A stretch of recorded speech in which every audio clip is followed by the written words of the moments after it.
MPP Kitchener-Waterloo. Thank you much, Mr. Speaker. Yesterday afternoon, we had final hearings on Bill 8, the so-called Transparency and Accountability Act.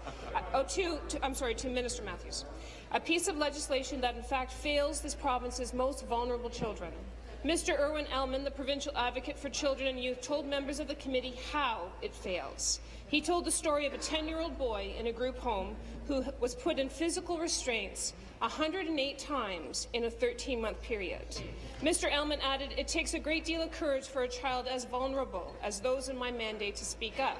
Those children who with great strength come forward, often alone and frightened, have a right to expect my office has all the tools it needs to assist them." Minister, you know that the NDP supports Mr. Elman's amendments to Bill 8. Will this government have the courage to help this province's most vulnerable children? President, Treasury Board. Minister of Children and Youth Services. Minister of Children and Youth Services. Thank you, Speaker, and thank you to the member for asking a very important question. We're actually meeting today, Speaker, with the provincial advocate to discuss his proposals and a number of recommendations under consideration right now.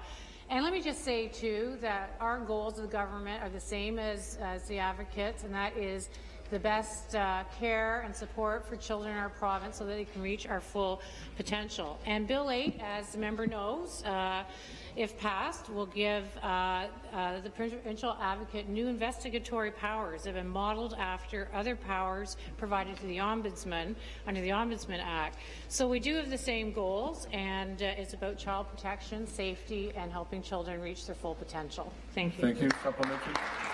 Mr. Speaker, the minister knows what authority the children advocate needs and deserves. Mr. Elman has asked that he be given the power to investigate all children under his mandate. He's been asking for these changes year after year for the past 6 years. Bill 8 still excludes young people involved with youth justice, mental health, development services, children treatment centres, residential schools for the deaf, blind and severely disabled children, as well as First Nations children and those with special needs. Right now, Ontario's Children's Advocate is the only independent officer of a legislature and the only child advocate in the country that doesn't have these powers. Speaker, why does this government continue to bring forward legislation that is designed to fail the children of this province? Minister. So, Speaker, we're very pleased with what is in Bill 8 right now to give that broader powers to the advocate when it comes to child welfare.